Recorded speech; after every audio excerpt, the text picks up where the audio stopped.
As a leader of the NDC side of the House, currently holding the majority position and, of course, sitting on the right side of the Speaker. And that is the leader, Ato Forson, expressing disappointment in the other side that is currently holding the minority side after the Speaker's statement. The first time the adjournment was actually seen, and the Speaker has called for another indefinite adjournment. Now, we also have the other side who is also holding the press conference after failing to actually show up in the House. They have decided to hold a press conference to explain themselves. Let's cross over to Afenyo Markin as he addresses the press. Admission that he had not proclaimed them as such nor declared them as such. Speaker responded that indeed sitting arrangement of Parliament was a responsibility of the clerk to Parliament. This took me to the next step of inquiring from the clerk whether he allowed the NDC minority to sit on our seats. He said, indeed, we had our name tags, that is the MPP majority, had their name tags at those seats that we already occupied, and that it was not he who did that. So obviously, one was expecting, Mr. Speaker, to direct the NDC to do the right thing. He refused. Subsequently, Mr. Speaker engaged the Council of State, or perhaps let me say the Council of State held meetings with Mr. Speaker. As a majority leader and leader of government business and leader of the House, I had the opportunity to also meet with them. The understanding I had from the meeting as a sequel to the meeting they had already held with Mr. Speaker was to the effect that Mr. Speaker will direct the NDC minority to sit at their right place, which is the left of Mr. Speaker. That was the understanding I had.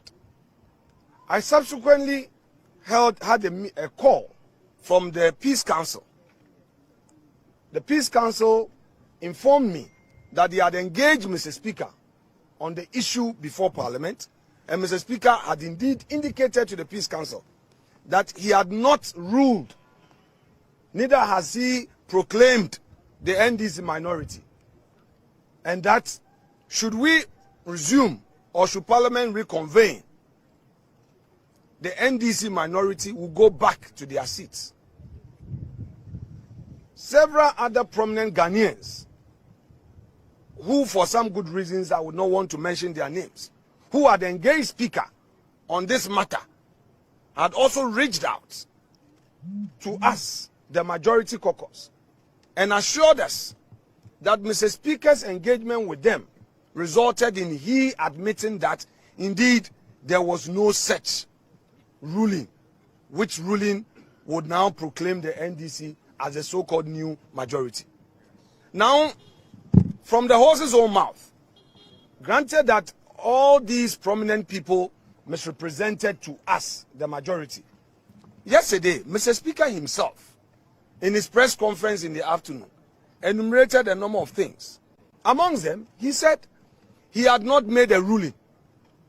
He told the whole of the country that he had not made a ruling. So, if he claims that what he did was a formal communication in response to a statement from the minority leader, then why is he supervising chaos in the House? What Mr. Speaker did today amount to supervising chaos and bringing the image of democracy to disrepute.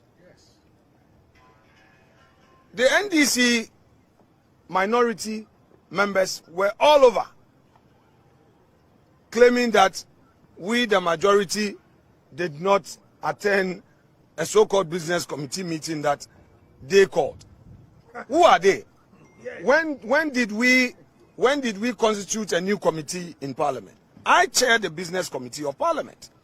And when the clerk to Parliament asked for the business committee meeting, I was very explicit that the subject matter of the recall, which was approved by Mr. Speaker, is a very matter for consideration. So there's no need to have another business committee. Business committee is to decide on the business of the House. On this occasion, you have made an application, which application has been granted. And the items that were approved were the very things to be decided on. So I directed that the order paper should be printed to reflect all those items. Fortunately, Mr. Speaker himself read the two letters. The first one and the second one that amended the first, and indicated to the whole country that indeed our deputy majority whip, the second deputy majority whip, had actually sent those letters to him. He acknowledged him as such. Clearly, the NDC is on a warpath. They want confusion in this country. They want lawlessness in this country. And all these are being supervised by Mr. Speaker. Yes. It is sad. It is very sad. And I would want to entreat you, the media, to call them out, to call the NDC out, to call Mr. Speaker out. Because what is it? What at all is the issue? You have made a ruling which you now say is an opinion. We disagreed with you. We've gone to another forum where, by law, that forum has the power to interpret the law. We respected Mr. Speaker's ruling. In all of these, my first interview after his ruling was to the fact that I respect him, I disagree with him, therefore my colleagues and I were withdrawing from the chamber and will pursue the matter at the Supreme Court, which matter he was already aware was pending at the Supreme Court. And I will repeat the point I made a week ago. Mr. Speaker had assured me in the presence of the second deputy speaker, Honorable Amwakwesiama, in his office, that in view of the pendency of the suit, although the NDC had filed that petition, which petition was mounted by Harun Idrisu, he would hear them, but will wait and abide the decision of the court. I was fair enough, I was transparent enough to have engaged him as a head of this assembly, that because Haruna had raised the issue and to avoid confusion, I was going to the Supreme Court to seek interpretation. I did not go to Supreme Court in bad faith. And it wasn't the case that a matter was happening in Parliament and I ran away to the Supreme Court. I ran away from Parliament to Supreme Court to seek refuge. No. I foresaw confusion. And indeed, what Harun Idrisu filed, why did they set it aside? Harun Idrisu had initiated a process under Order 99 of our rules, which will require a process to be set in motion. Why did they suddenly come under Order 93, which allows for a statement, when in the history of this Parliament, since 1992, did a statement metamorphose into a motion, which motion now will require a ruling? You see, Speaker is setting the country on fire. Yesterday, we were disappointed with his non-reconciliatory posture during this press conference. Indeed, we, the majority caucus, call on Mr. Speaker one more time to demonstrate statesmanship. We want Mr. Speaker to know that although we were not happy on the day he was elected, some of our colleagues perhaps has seen something good in him. It wasn't the NDC that put him there for him to do the bidding of the NDC. Perhaps people felt that he could be someone who will bring all of us together. Yes. There are things that we cannot say into the camera. But Mr. Speaker is hurting democracy.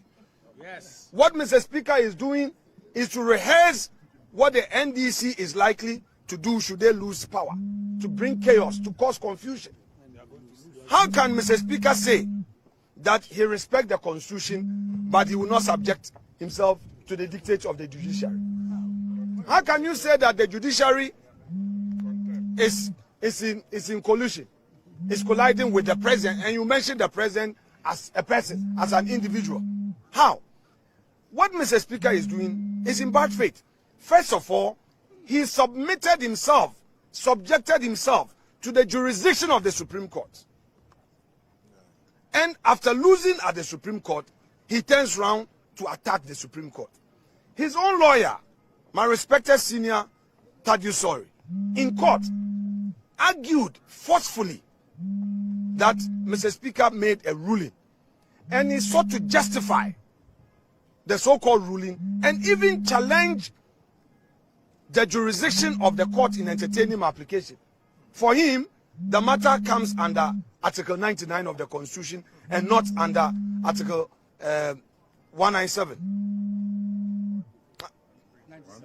97 G and H of the Constitution. To the NDC lawyer, to the Speaker's lawyer, who had received firm instructions from the Speaker, the position of the Speaker was home and dry, was on all fours right, and that Mr. Speaker had ruled, and that those members could not come to Parliament. Again, he had emphasized that the right forum was the High Court. Yes. All these points canvassed by Mr. Speaker's lawyer were overruled. The matter was heard in the full glare of the public. There was a live broadcast of the Supreme Court proceedings of that day. The ruling of the Supreme Court has been procured by me as plaintiff. The Supreme Court bailiff has served the ruling, the second ruling, on Mr. Speaker. His lawyers were given up to 3rd of November to file their written submissions, statements of case in defense, if any. So what are all these, perhaps I call it ex-cathedra statement of Speaker, creating an impression as though those statements he's making are an authority on their own. It cannot be. A true Democrat will respect the rule of law. Yes. And that is why we decided to respect him. You know, ladies and gentlemen of the press, NPP, our tradition is to respect rule of law. It's out of deference to Mr. Speaker. That is why we did not enter the chamber. That we should share in that chaos theater with them. Never. Never. We will not. MPP will not. We will not. Therefore, don't be swayed by their lies and their propaganda. The chaos they started is what they want to end. We will not allow that. We believe that we have to win the elections right at the polling station and would go and work.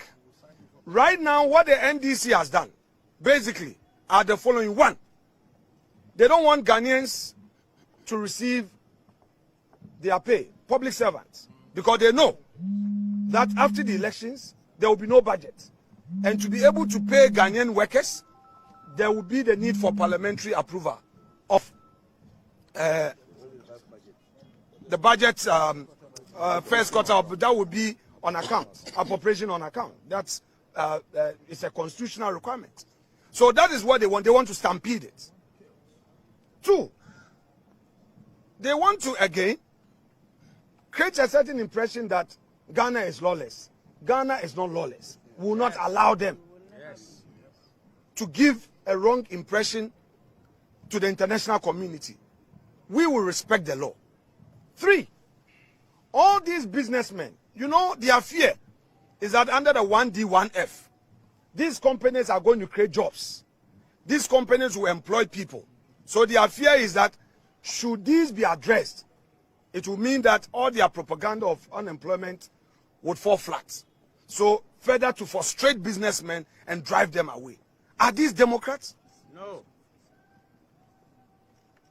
Now there are important things to do. We have the free SHS bill, which is before Parliament. their main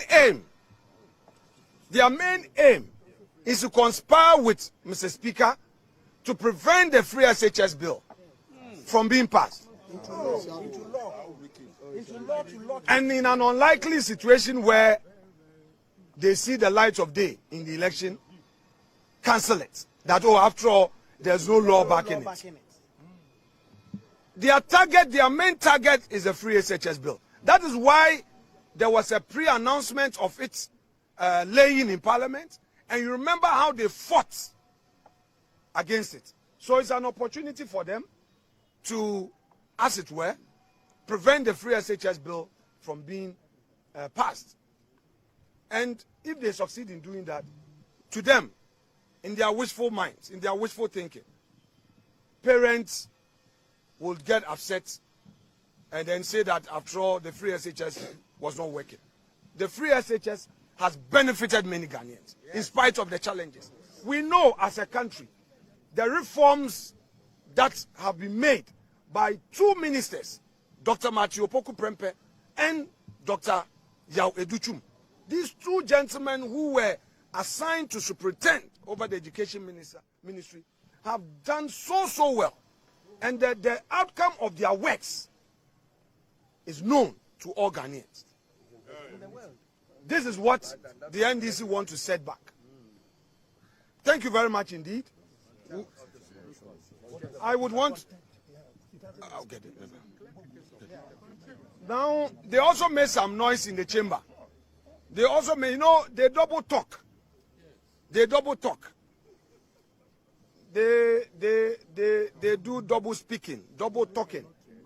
Whenever a person lies, he fails to even be inconsistent.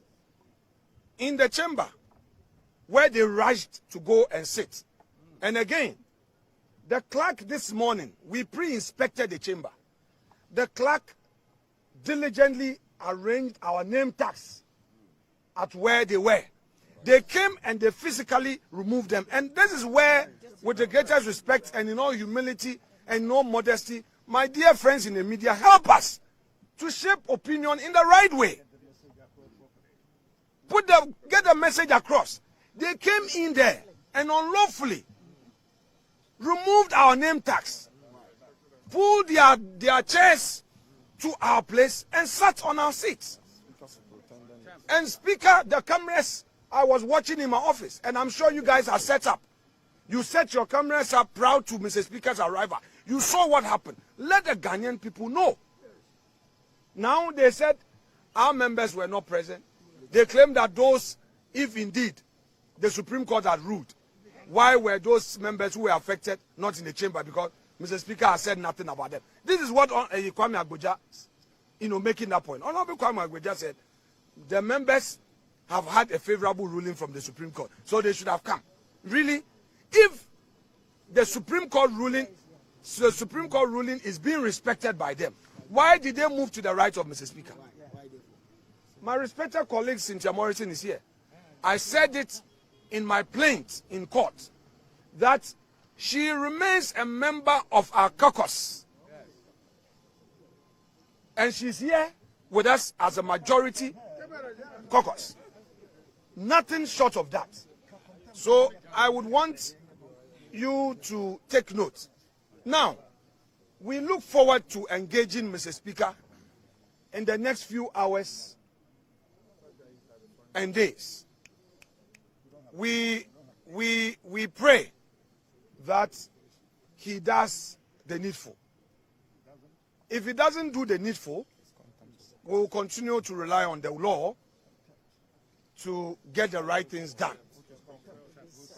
The partisan politics that they are festing on us in the chamber must cease, must end. Parliament is a chamber for decent people. Parliament is a chamber for tolerant Democrats. Parliament is a chamber for people who want nation building without taking advantage of situations to score cheap political points. We will yield to these high values and high tenets of democracy. Thank you very much. No question. Let him. Okay. No. Okay, we'll allow some few questions. Okay. Yes. Who is going to do the tree for her? He has gone against